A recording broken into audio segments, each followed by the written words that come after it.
Sometimes the best stories in golf aren't found on tour.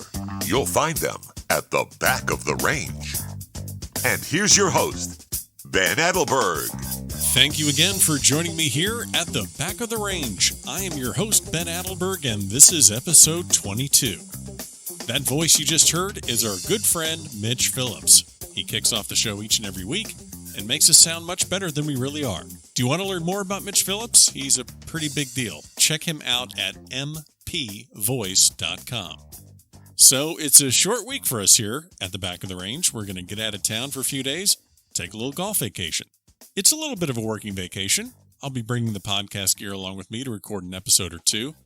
I'd tell you where we're off to, but you know what? Hold on. Mitch.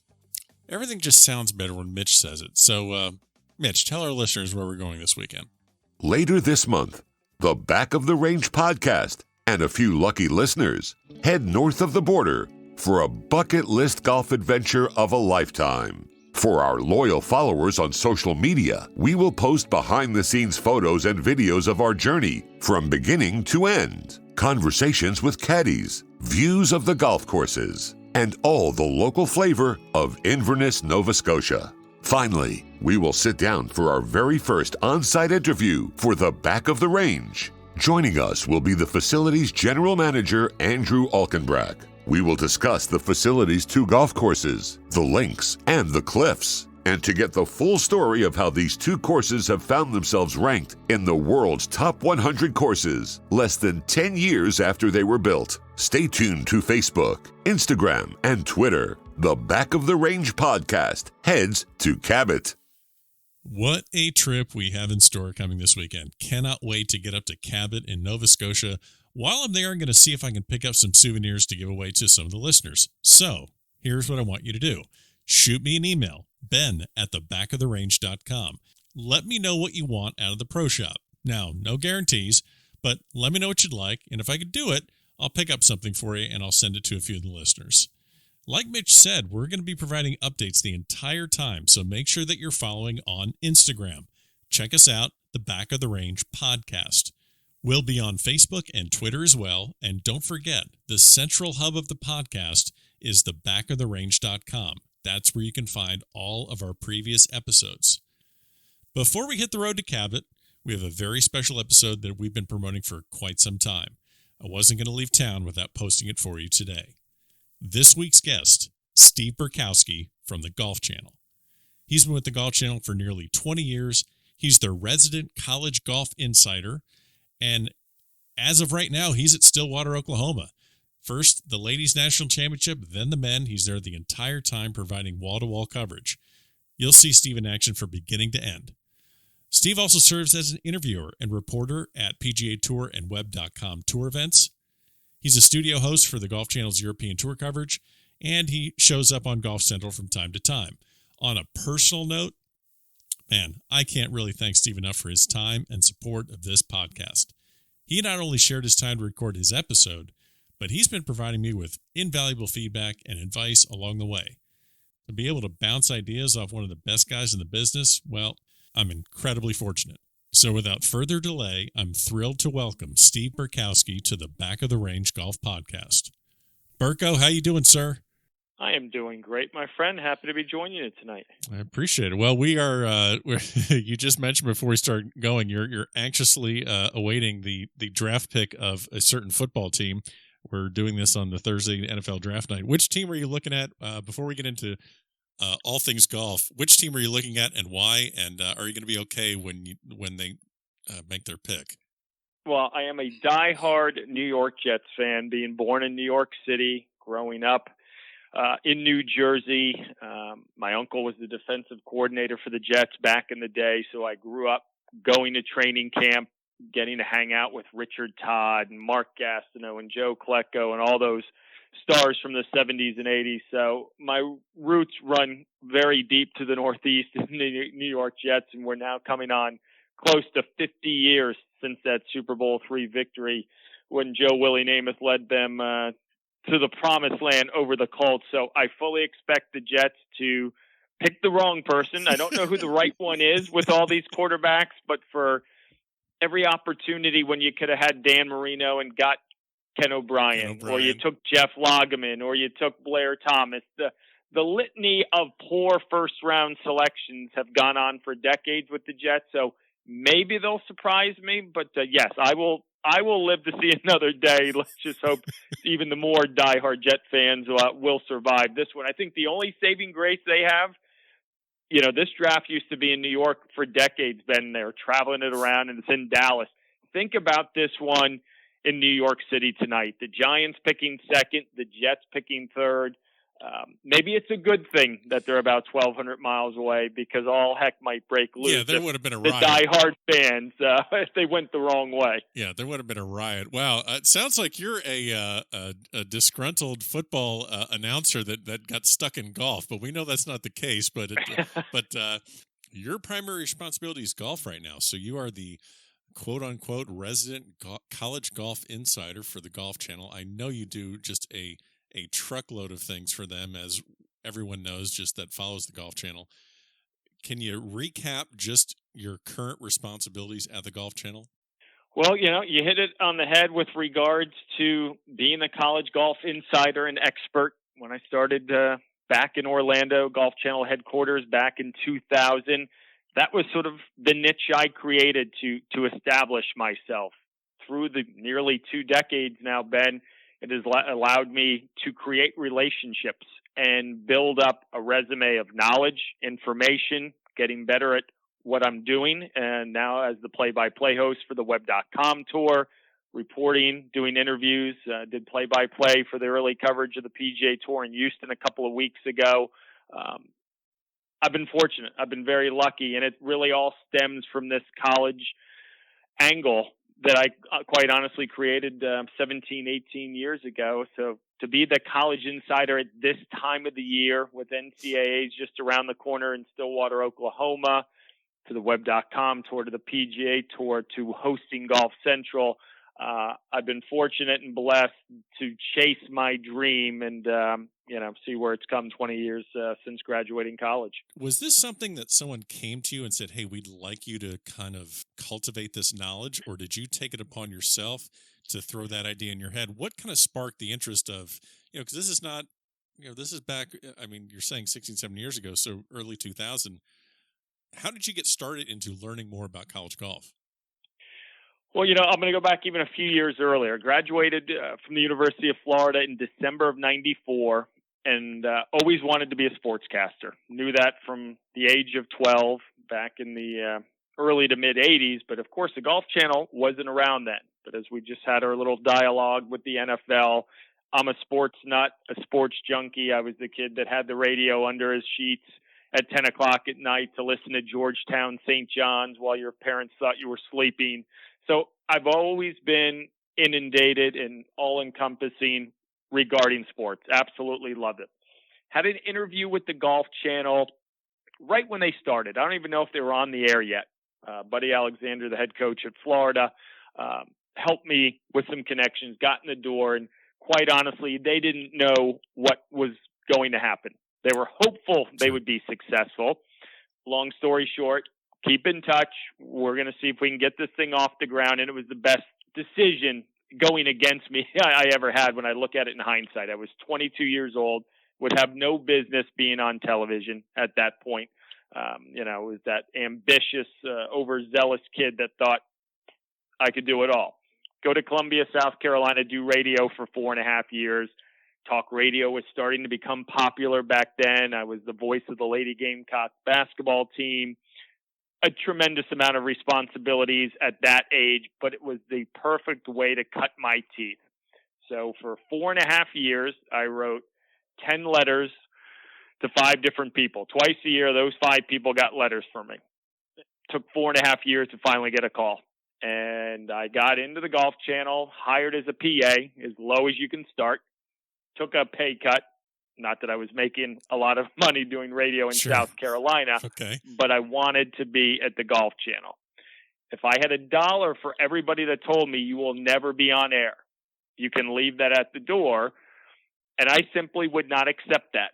Scott Van Pelt, many people don't maybe remember, he started at the Golf Channel in the production aspect. Kelly Tillman also worked in the library and made it on air. So I was, I guess, the third person to ever do that. But I realized quickly this was not going to be easy. People just said, we don't do that. I said, well, yes, you do. You've done it before, so it can happen. And at this point, Golf Channel's 5-6 years in existence. I remember vividly someone saying, we got to do a preview for the 2000 NCAA championships. I've been there a few months. I said, I got it. I'm doing it. I go to the library. We have no video. We have nothing. We have Matt Kuchar at Augusta or at the Olympic Club when he played in those majors as an amateur. We have nothing from Luke Donald. So I turned that into an opportunity to say, we need B-roll. We need some video, something from these guys if we're going to do it. So I'd go out, get the basics, and then I'd go do a story on my own and bring it back. And then I'd go back out and convince them I needed to go on another trip. And I would voice these stories for me. They would not allow me on air. Eventually, after a year or two of this, we realized there's something here. There are some very talented young teenage, early 20s men and women that are now becoming successful in professional golf. And I did a mock tape with Jennifer Mills, one of our original hosts in Columbus, Ohio in 2002. And she sort of threw me a curveball. She asked me, what do I want to do? I said, exactly what you're doing. And she said, show up tomorrow. We'll do a mock tape. And she asked me, what do you want me to ask you? I said, I'm not sure what you mean. She's like, well, let me know where you want to go and I'll get you there. I said, you take me anywhere you want to go. I'll have the answers. And we did this mock tape, put it on the desk of my boss, who ultimately took it to the president of the Golf Channel. I got 8 letters from 4 men's and women's coaches supporting the idea of this guy knows what's going on. We love what you're trying to do with college golf. We would love to see more. And if you do it, he needs to be the guy. As I like to interpret the story, as I heard it up and down the food chain, it went to David Manoogian, who was the president of the Golf Channel at the time. And he looked at the tape, said, pretty good, not bad. You know, rough around the edges, but understands what it's about. Sure. And he said, where are these letters coming from? Did they just send them unsolicitedly? And they said, no. You know, Burkowski said, would you be willing to write letters on my behalf? And again, how I like to interpret how the story trickled down, he sort of looked up, said, that takes balls. Give him a chance. And lo and behold, we created a college show, College Central, presented by Ping, that ran for about 4 years. So by the time I was 30, I finally wore them down, created my niche, did something that no one else was doing or was as knowledgeable about the content. And 15 years later, as I say, I continue to fool them. I'm still on air. And I know that's a long-winded answer, but the story to get to that point, I felt needed a little explanation and you know, some background on that. But it was not given to me. And I just don't know how it all fell into place. But I knew I had to do something that was going to stand out. I had to take risks. I wasn't married at the time. I didn't have kids. What do you have to lose?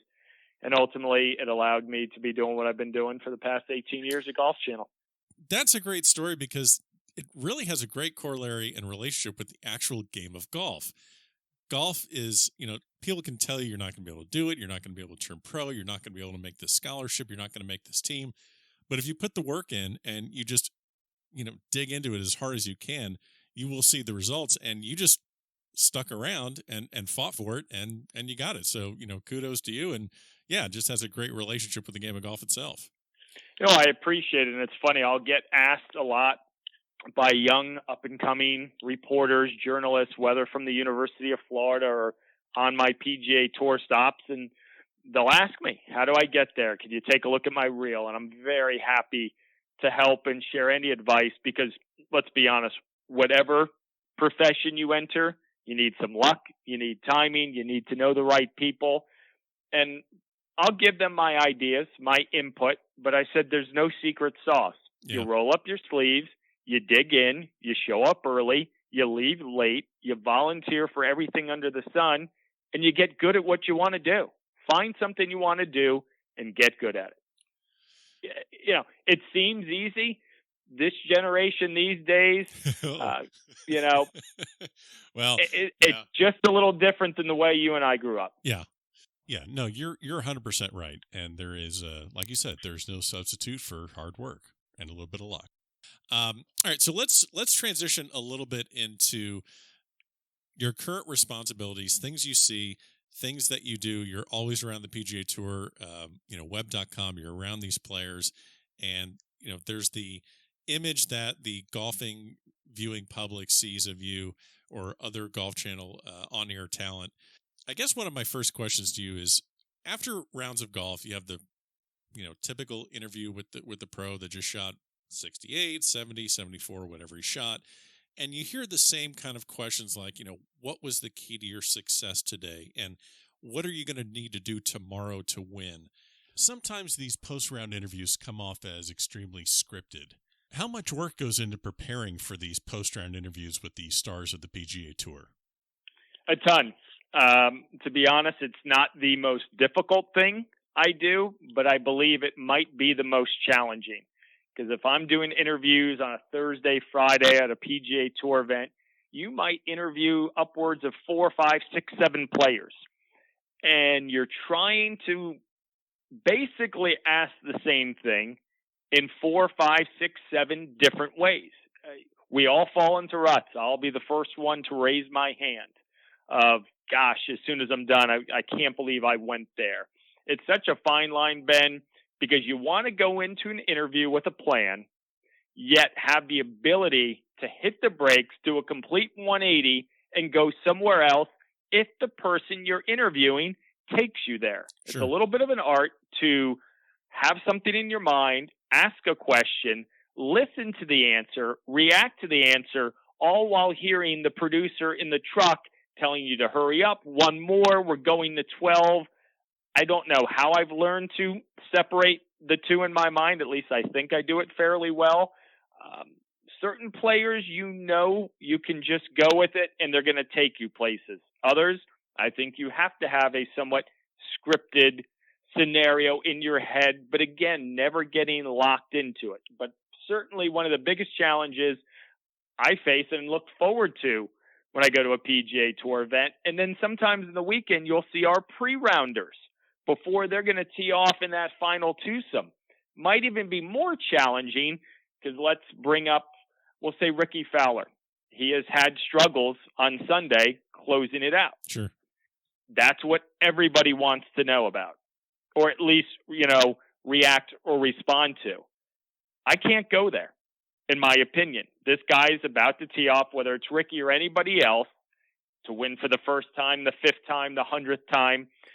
You have to keep it somewhat in a positive frame because that's where I believe the respect for the player. Okay. You can't put something into somebody's mind 40 minutes before they're going to the first tee of, oh, geez, Burko's right. I haven't closed one of these things in 6 years. How am I going to do it today? So one of the keys I try to use in a post-rounder, a pre-rounder, are the player's words from earlier that week, earlier that month, maybe a year ago, of, hey, we had a conversation 2 days ago or last month, and you told me this. Tiger Woods, perfect example. I got to interview him Friday at Honda. He's making the comeback. He's finally playing some golf. And one of the questions I asked was referenced from his press conference 2 days earlier of, he said, give me time. Everybody's trying to go from 0 to 60 here. I'm just slowly creeping back and trying to feel what tournament golf is all about. So my final question to him was, 2 days ago, you talked about trying to learn that tournament golf feel again. That being said, what have you learned through the first 2 days here at PGA National? I think it shows to Tiger or anyone else, you actually listen to what they say. You're not putting words into their mouth. And if you do it respectfully, you're going to elicit a good answer. So little tricks of the trade that some people have taught me, you just sort of learn because it's easy to sit on the couch and say, oh my gosh, I can't believe they asked that. Or why didn't they follow up with that? The one question we never ask though, Ben, how do you feel? We will get lambasted back at headquarters in Orlando. Okay. One of the worst questions you can ask, how do you feel? I don't know where the book is written on that, but we've heard it enough. Don't ask that. So you think of other ways. What were the emotions like? What's your immediate reaction? You're like a walking thesaurus, aren't you? Well, if you mess it up as many times as I had, you're eventually going to learn something. Nice. But it's the same question, but just asked in 2 or 3 different ways. So you mentioned Tiger, and is that the guy that you just really need to be on your toes when you're interviewing? I can't imagine that every single player has you in a tense moment, but is Tiger the guy? He is for me. Simply for the fact he hasn't played a ton of golf over the last 4, 5, 6, 7 years. So when you do get the chance to play, and as he did at Honda and Valspar and Bay Hill play well, you're more apt to get a friendlier Tiger. And we have seen that in this latest comeback. Yeah. I feel like the guard is down just a little bit, talks about the kids. He's a family man. He's a father now. I mean, he is at a different place in his life, and I would never speak on behalf of Tiger, but these are the inclinations I'm getting being around him. There are smiles on his face. There's a 2-minute stop on the putting green or the range talking to players. I never saw a whole bunch of that. So when I interviewed him at Honda, yes, I'd got my game face on and I'm ready to go, and I have a path of where I'm going to go. But whether it's Tiger or anyone else, I always feel like you got to be on, you got to be sharp. But I think Tiger is Tiger. We all put him in such high esteem, and rightfully so. We have seen what the ratings have been since he's come back. You want to do it right. And I think simply because of just how great he is, and that I haven't interviewed him a whole bunch, just again because he hasn't played a ton of golf. Yeah, there's that little butterfly in my stomach. I won't be afraid to admit it. But as my wife Kate told me, be ready and look him in the eye and go, because he'll smell fear. He'll smell intimidation. So don't, Oh yeah, well, do it the right. But she's right. Treat him like a guy. Treat him like anyone else, and he knows who we are. Sometimes he might not acknowledge it. So I think the more you just do it the right way and respectfully, it's a different Tiger we're seeing, but certainly when I have the opportunity to interview him, I take full advantage. Yeah, the intimidation factor of Tiger is always going to be there on the golf course, but you're right. It does seem like there is a kinder, gentler Tiger around now. Did that throw you off, or does that throw you off a little bit in your interview process with him? Yeah, I mean, it's different. And he's been the first to admit this whole stretch in 2018 of, I'm just happy to be playing golf. I'm pain-free. We go back 6-8 months ago, Ben. He finally waved his hand and sort of had that white flag creeping up a little, saying, I don't know if this is going to happen again. So I think there's a true, wow, I'm really lucky to be back. I'm feeling good. I'm getting better. I just think at 42 years of age, and considering the physical issues he has had to deal with, I think he is just happy and genuinely pleased to be back out there. Don't get me wrong. Still a competitor, still wants to win. I just think we're seeing a different side of him. So I think it's refreshing considering all that he's been through to see that. And it just clicked with me. The best interview, in my opinion, I ever did with him was Monday of Ryder Cup at Hazeltine. That was less than 24 hours after Arnold Palmer passed away. Yeah. And we were on the air for 30 some odd straight hours, and it was all about Arnold Palmer, and rightfully so. And I was interviewing every player in Hazeltine about Arnold Palmer. And we had it set up at the team hotel at 5:30 that I was going to interview Tiger Woods. And I got there at 4:15, and I waited, and I had my questions up and down, backward and forward. I mean, I was ready to go. And I wasn't sure what you're going to get. And 10 seconds in, I knew, just stay out of his way. He's absolutely engaged. And it was some of the best 10 minutes from Tiger Woods I've ever been a part of. And I was fortunate to have many people say that. That was great. He opened up. And I think it was easy because it was not about him. Yep. It was about Arnold Palmer. Yep. It was about somebody else. It wasn't about how's your health? When are you coming back? What's going on? When are we going to see you? It was about somebody that meant the world to him. And I remember wrapping up that interview of, what are you going to miss the most? And he said his friendship. And I said, why? He said, because he was always there for me when I needed him. Yeah. Said a lot. And you never heard or seldom heard Tiger ever open up about that on really any topic. So to me, for me personally, that was the turning point of seeing a different side of Tiger Woods with a microphone in front of him. And let me ask you this too. Back in maybe the 70s and 80s, these experiences with journalists and athletes where they can go grab a beer or socialize, and nothing would be reported about that. Now we're in such a TMZ. You mentioned just kind of getting close to Tiger there and having a real open and honest conversation. He was kind of bearing his soul a little bit about his thoughts with Palmer, or thoughts on Palmer. Are those days kind of gone? Have you been able to get in with any of the guys on the PGA Tour or the ladies on the LPGA or Web.com or Champions? Do they even let the guard down a little bit, or is it just such a protected are things just so protected that you really can't? Yes and no. Things have changed, and there probably is a little more of a shield or guard up in this 2018 social media frenzy, snap pictures, et cetera, et cetera.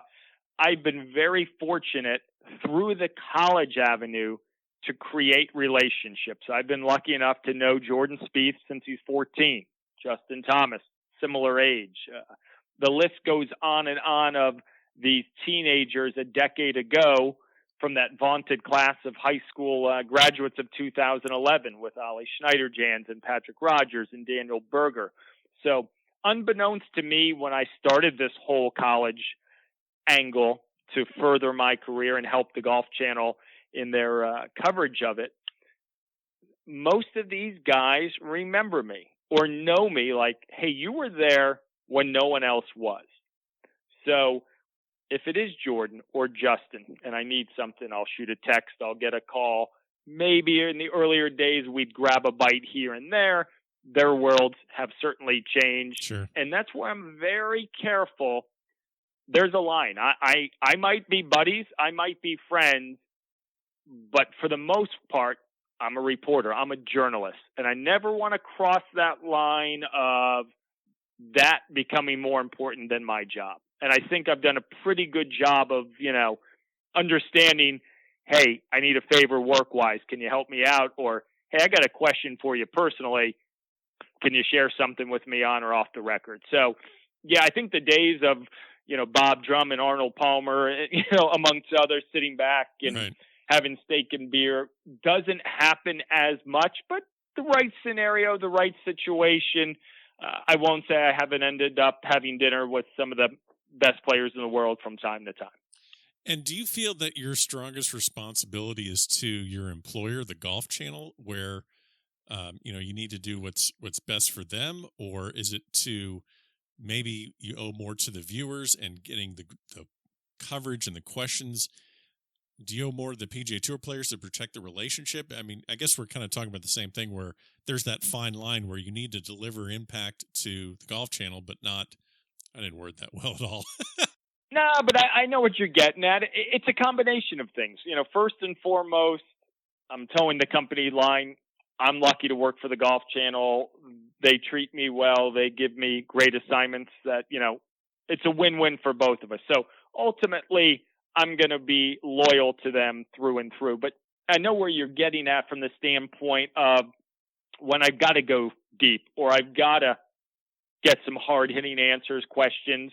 Again, I think when you do it respectfully, you do owe it to the fans and viewers there'll be a situation where you just have to ask, good or bad, what in the hell happened there? Or what am I missing? Or right. What was going through your mind? They know it. And I think even though they might not love you at that moment, the player hopefully walks away respecting you, knowing, yeah, that had to be asked. Right. Some people react and respond to it better. Others, maybe not so much. So it's the combination of doing what's right for us as a network, fulfilling the needs, desires, and wants of viewers and our fans in the audience to try to provide that inside the ropes experience. That's basically what I try to do as a host, as a reporter, as someone doing interviews. I'm the boots on the ground. What can I do to share a nugget, a piece of information that they're going to say, wow, I didn't know that. And it circles back to protecting the players. Something I'll throw in a quick aside, and you'll see it with our Olympics coverage, as Comcast owns NBC and Golf Channel. And I learned it from Tommy Roy, great golf producer, longtime NBC golf producer, when I was fortunate to do the U.S. Amateur for a decade with those guys, sitting next to Dan Hicks and Gary Koch in the booth. And my first year, they didn't know what to do with me. They didn't know me. I didn't know them. We figured it out at Hazeltine. Sure. And the following year, 2007, we're at Olympic Club, and Tommy's going through everyone's assignments, and then comes to me and, Steve, we had you on the course last year. That went pretty well. Yeah, I enjoyed it. Well, we're not going to do that this year. You're up in the booth. I said, okay, let's go. And he taught me from an early age, tell me something I don't know. Give me a reason to care. And I didn't quite know what that meant. It seems easy. You're in a new position. You're on the big network. And I'll always remember it. Colton Oast playing Michael Thompson in the finals. Colton Oast ends up winning. And Michael Thompson had started collegiately at Tulane. And after Hurricane Katrina was without a golf program, as the golf teams, among other issues, major and more severe, were disbanded at Tulane. And J.C. Well, the head coach at Alabama, when I had spoke to him that night prior or earlier that morning to get a little more intel, go a little deeper, told me Michael Thompson is the only kid at that point he had offered a scholarship to, sight unseen, had never seen him hit a golf ball, but took the words of others who spoke highly and said it would be a great fit. And there was this 10 or 15 second dead space. And I'm still hesitant. I'm still trying to find my niche on that broadcast team. And I went with it, thinking, is it meaningless? Is it trivial? And I do it. I time it out right, and Tommy's in my ear. That's why you're in there. Nobody knows that but you. That is why you are in there. Right. And the light bulb went off for me. I said, it's those little pieces of information, those little storytelling ideas you can share that nobody's likely going to hear about on a local broadcast or read on the internet or in a newspaper. Tell me something I don't know and give me a reason to care. And that 15 seconds 12 years ago has changed everything I've done since. So when let me just actually just fast forward to just your current status when you're at a college event or you're at a web.com event. When you're getting these stories and these nuggets, what's your procedure for storing all this data? I mean, you can't just, yeah, well, I mean, Have you talked to my wife, Kate, before we started taping this? Because I've got endless amounts of index cards, notepads, scratch paper with everything under the sun on it. And my putting it all together in a digital format in 2018, shall we say, is lacking. And I've actually made a very concerted effort to take all that information and consolidate it in a much more accessible form. So I've probably hurt myself a lot through the years because sadly I can remember most everything I've ever come across, but if you want to double check or maybe there's a specific day or date, I could show you a backpack about 6 feet away from me here on the hotel bed that if I emptied it out, we'd find 5 or 6 great stories or nuggets, and I'll say, oh, I'll be darned. I thought I lost that card a few years back. So, oh my gosh. I need to do better. There have been plenty that have said, you've got to write a book. You've got so many stories and so many things that people don't know about. But normally, if in the right scenario, I get on the phone and I'll spend time with somebody. Or if I go to the U.S. Amateur, I'll pull a card under the tree and say, give me 5 minutes. Let's talk.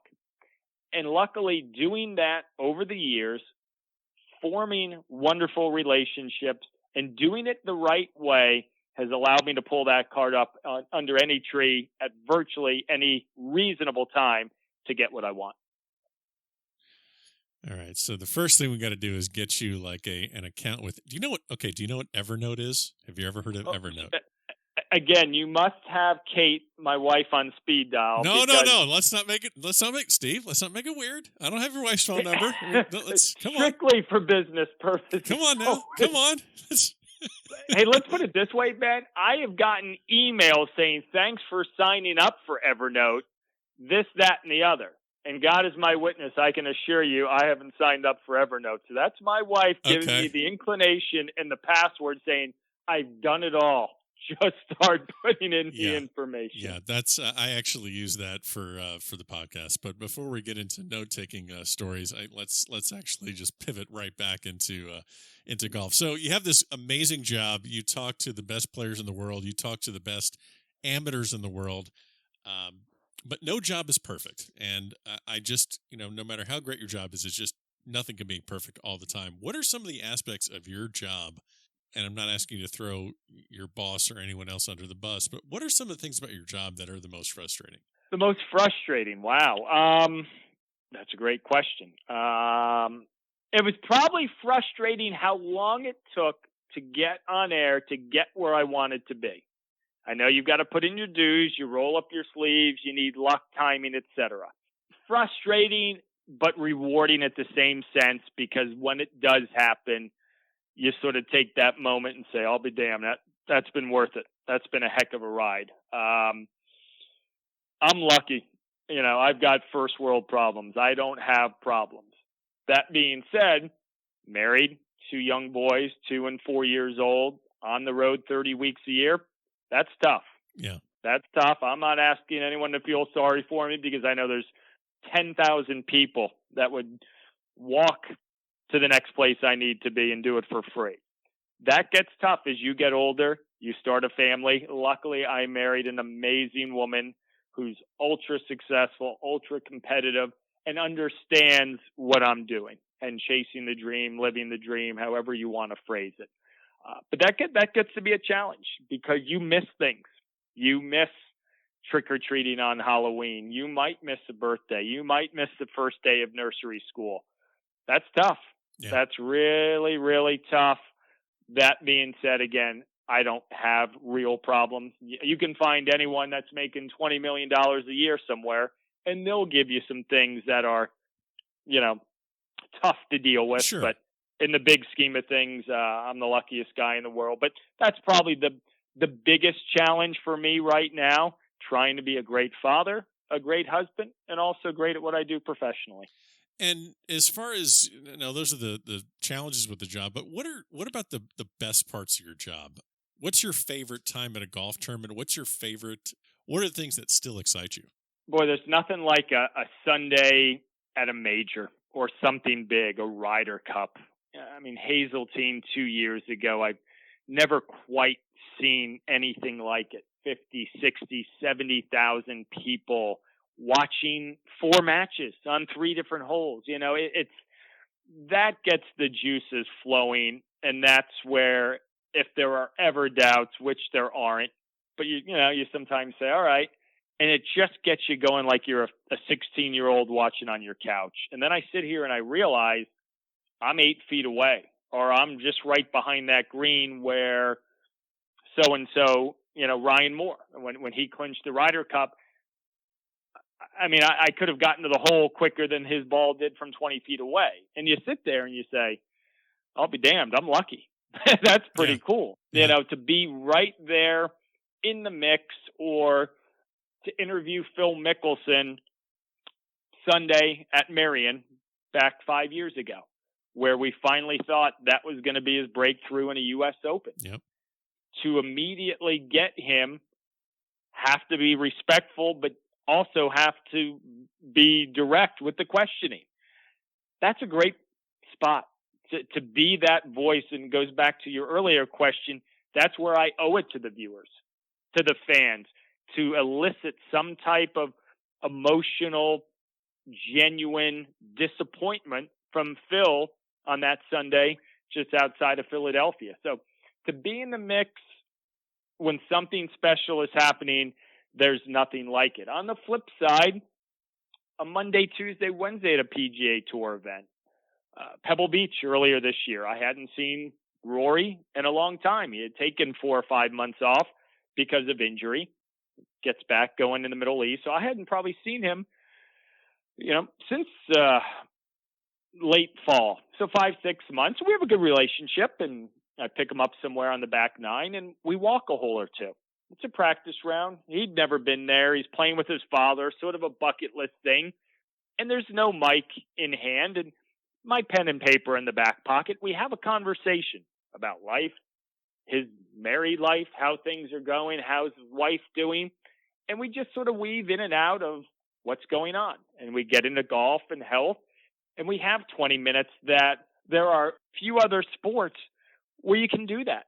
You can't walk out to a training session with the Patriots in July or, days before a game and say, "Hey, Tom, I'm going to go up and down the field with you for a couple of series and tell me how Gisele's doing." That doesn't exist. So to have that relationship, the respect, and the access to be able to do something that few others are doing, that's also a really neat part of what I get to do. You mentioned something about the Ryder Cup, and this brings up a question I wanted to ask you. You see these guys at regular tour events. You see them on Monday, Tuesday, like you said, and then you see them up close in a Ryder Cup. How easy is it for you to notice the difference in their facial expressions and their body language between a regular PGA Tour event and a Ryder Cup? Can you think of one example where, wow, this guy is really feeling it? He's a mess right now. I don't know if there's a specific example, okay. But there's certainly a noticeable difference. And you'll get most players candidly saying that. You're not just playing for yourself. You're playing for your teammates. You're playing for your country. I was at Glen Eagles in 2014, and, I'm trying to think of, that body language. I feel like they all walk the walk. I'm right. sure inside some of them are probably happy they didn't have a big breakfast that morning because it might not stay down. I was on that first tee at Glen Eagles. I was the first tee at Hazeltine a couple of years ago. I mean, there are thousands of people there hours before the opening tee shot. And then, they'll see the first American team come up. And I think a lot of it has to do with who is the home team that year. Because if it's the Americans on U.S. soil, their chins are up, their heads are high. And the same, for the Europeans. I'm not saying that they would come dejected, but I think they know what they're up against, depending who's got 50,000 rooting for them and who has 500 rooting for them. So, they've all been there. They're in big spots before, but I can assure you a handful on or off the record will tell you, man, and you'll hear it. I didn't think I was going to hit the ball, or I blacked out and I don't even remember making contact. Okay. Yeah, I was just curious if you noticed something in there. It just because I know they put the armor up at every single event. They exude confidence at all times. I'm just thinking at that moment, I know they toe the line of it's my, playing for the other guys, I'm playing for my country, but have you visibly seen, man, that guy just doesn't look like he normally does? Yeah, probably fortunately on either side, I haven't, but okay. I can assure you that the nerves are going when they're there. Sure. So I do have to ask, since you're balancing so many different things at the Golf Channel, whether it's web.com, whether it's college or anchoring Golf Central, there's always an earpiece in your ear with someone on the other end of it telling you, how much time you have left and where we're going, what we're doing.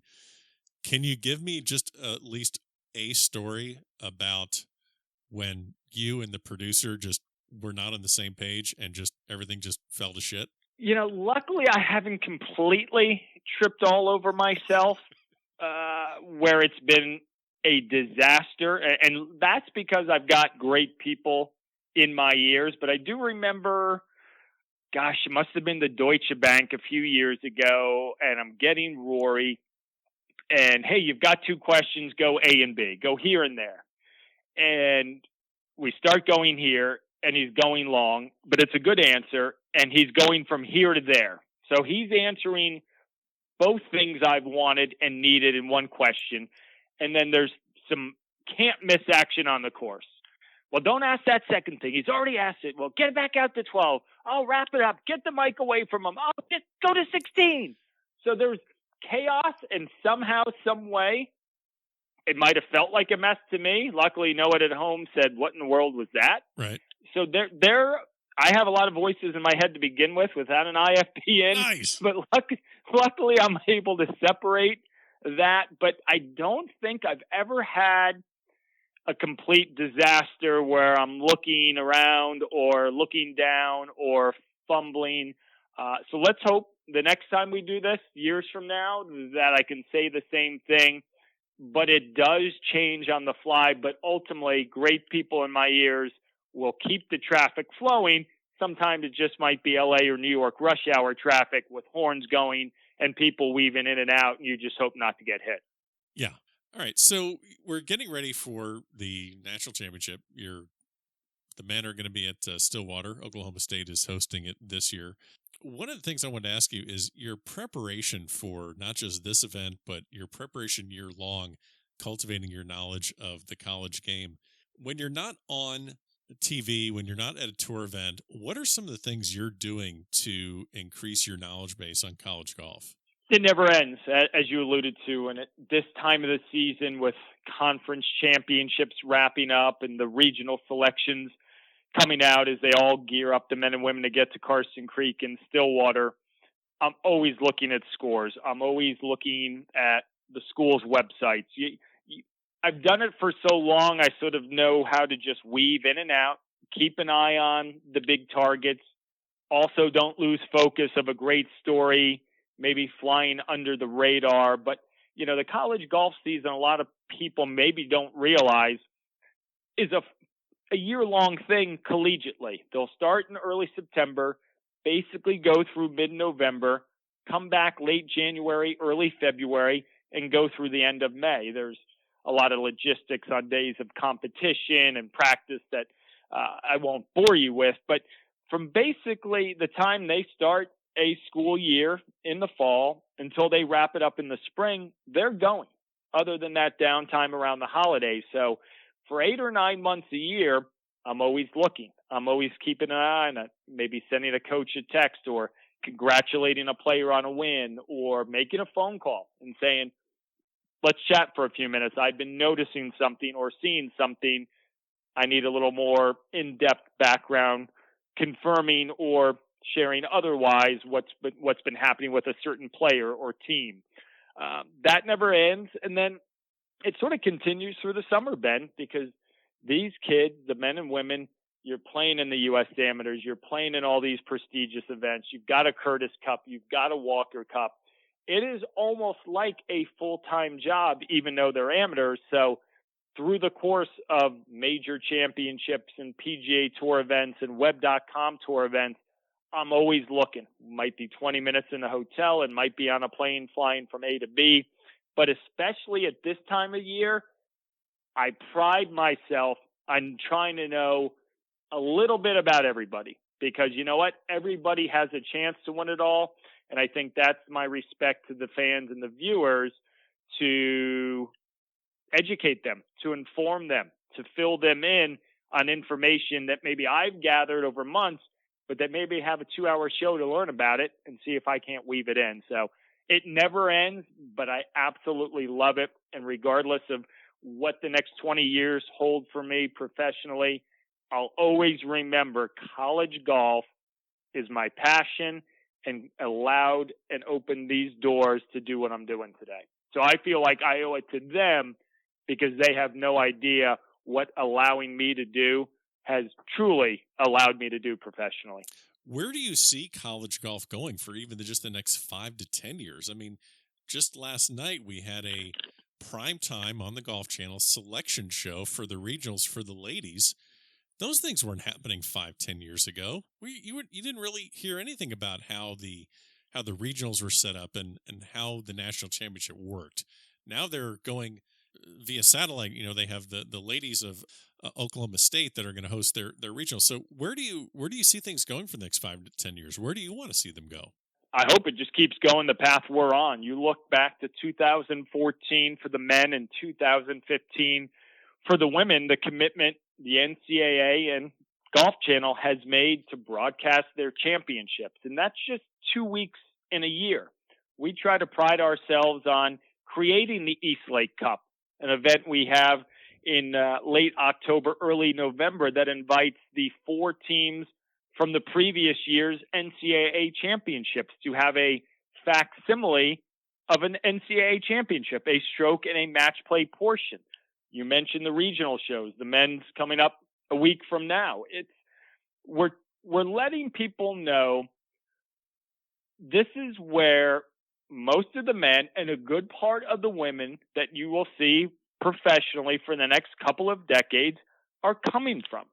I mean, I remember a stat, I think I'm going to go back 4 or 5 years ago, 24 of the 30 in the final FedEx Cup standings, so 80% of the players that made it to East Lake played college golf.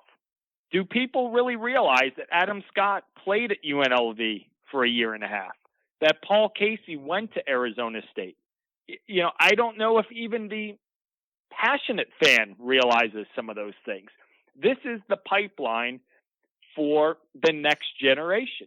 Out here on the web.com tour, you look at the guy, Justin Thomas was out here 3-4 years ago.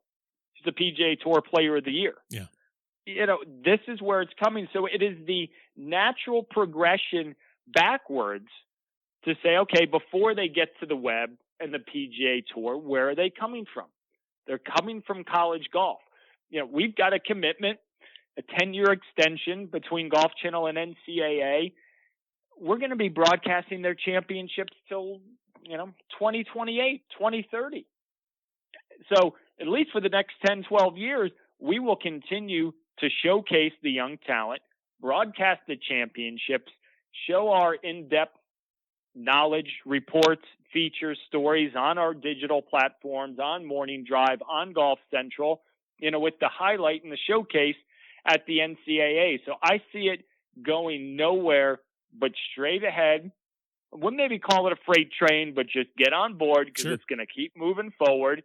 And you'd like to think a generation from now, 10, 15 years, that we will have created that natural connect the dots from A to Z, from somebody that won a conference championship to someone that's a major champion. Look at Patrick Reed, just won the Masters.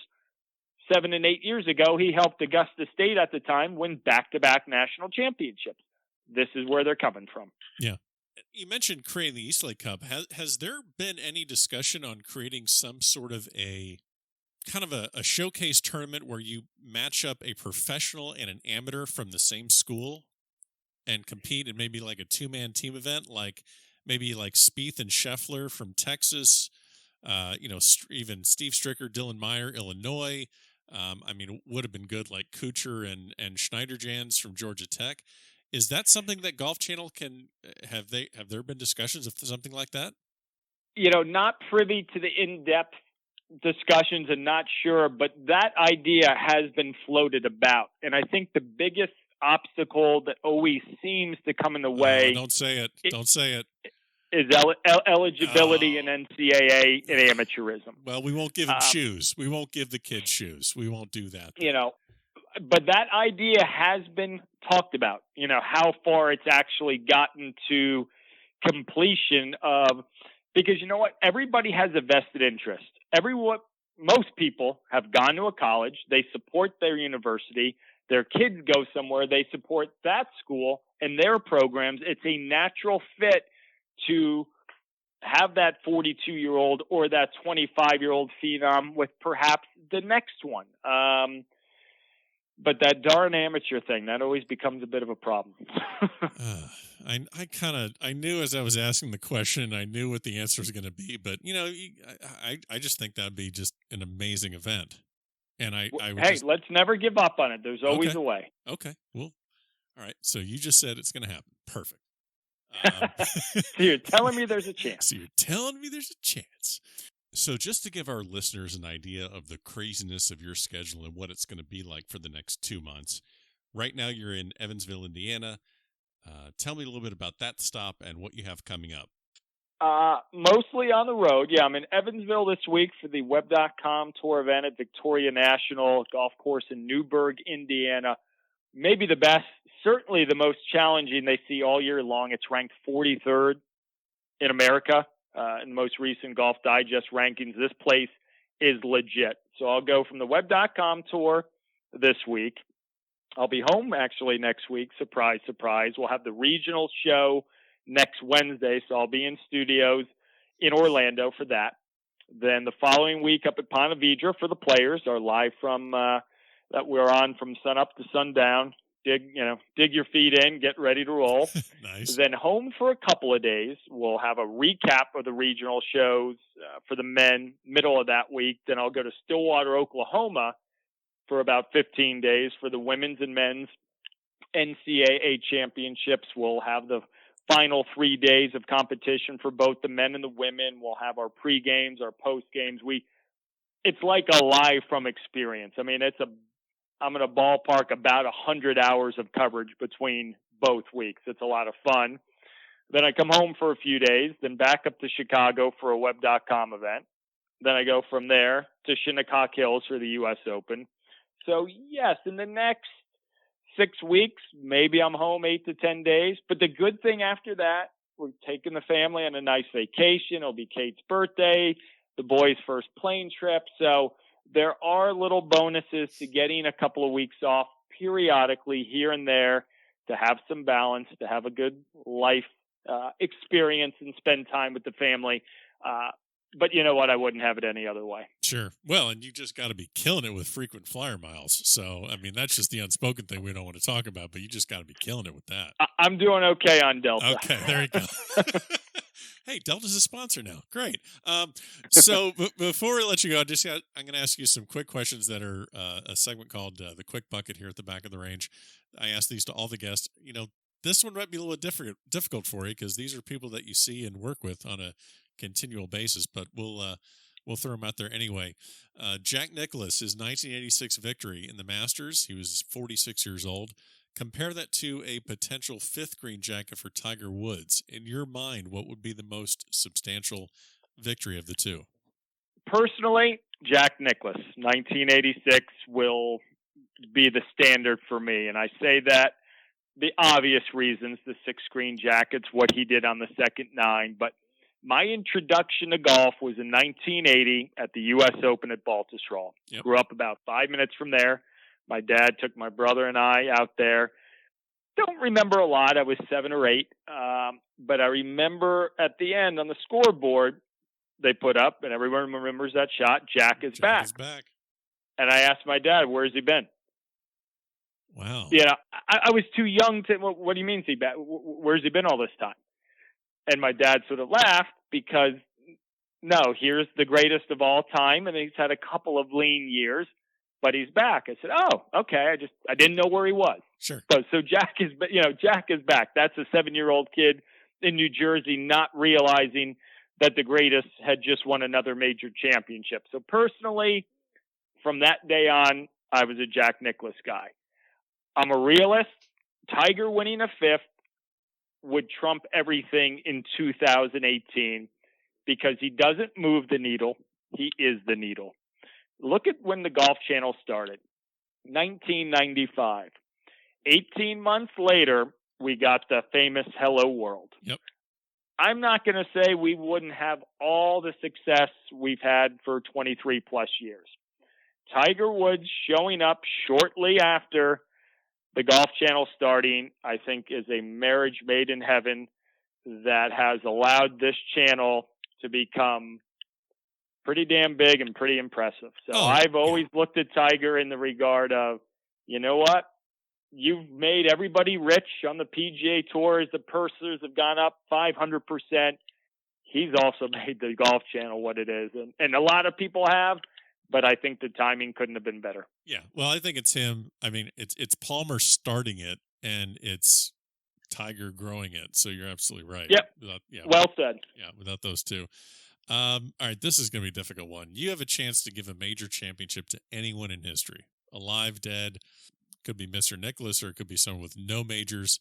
Who would you most like to give a major to and potentially interview at the award ceremony? Well, that's a good one because I've listened to all of your podcasts, so I know these questions have been coming.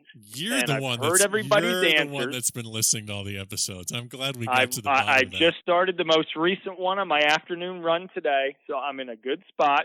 I'm giving it to Jack, and I'll tell you why. Wait a minute. You're the only one that's ever said that, which you all know. You want to give Jack another major. But the way you, and I was going to say this regardless, but the way you teed it up, 18 major championships. Let's go back 20 years ago, 1998. I'm at the Masters covering it for my third time. Okay. The radio station in Columbia, South Carolina, I was working, had a pass to go there.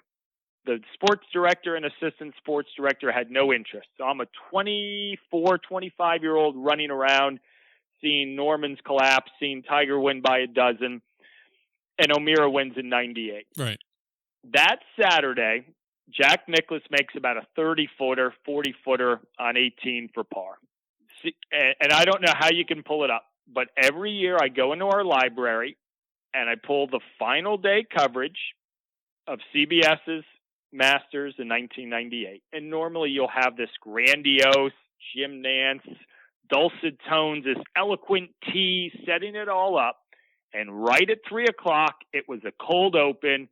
Welcome to the Masters. You're not going to believe what you're about to see. And it's Nicklaus birdieing 2 and chipping in for birdie on 3 and birdieing 6. This is sort of pre-internet 20 years ago. Yeah. This isn't let's go follow live scoring. There was no tease. There was no grandiose entrance. It was, this is 58-year-old Jack Nicklaus. He gets to the second 9, then he's 2 back. He's 58 years old. I was there. Ernie Els played with him. Never heard it directly from Ernie, but on multiple occasions, people telling me after a few holes, Ernie, off to a poor start, but he sat in awe watching this guy 30 years older than him try to win his 7th green jacket. People won't remember it. Very few. Tied for 6th that year. If he makes anything coming in those final few holes, he was that close to winning green jacket number 7. So to see that in person, for you to tell me I could interview the winner, I don't care if he has 18. Remember, he has 19 runner-up finishes in major championships. Yeah.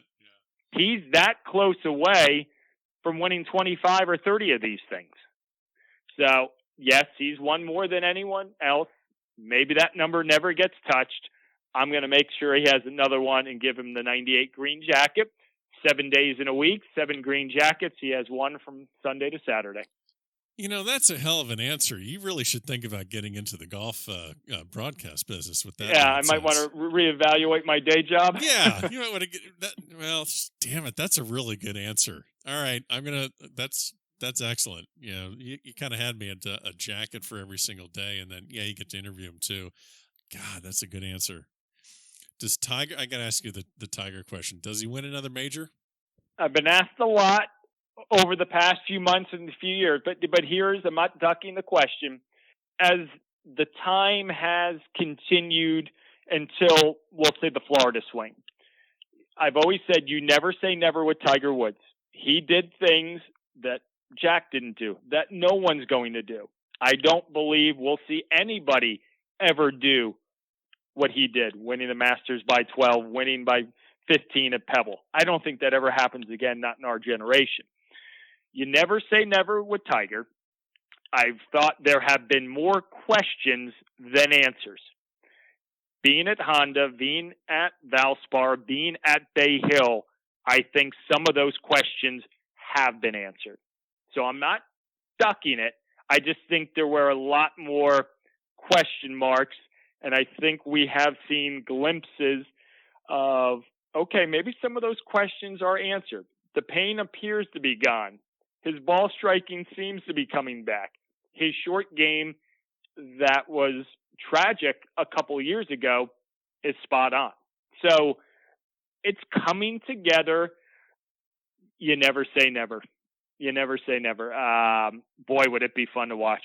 Oh, yeah. Gosh, let me be the one sitting down with him that night, because that would be memorable. Yeah. No, I'm trying to think if I haven't really formulated my opinion on that either.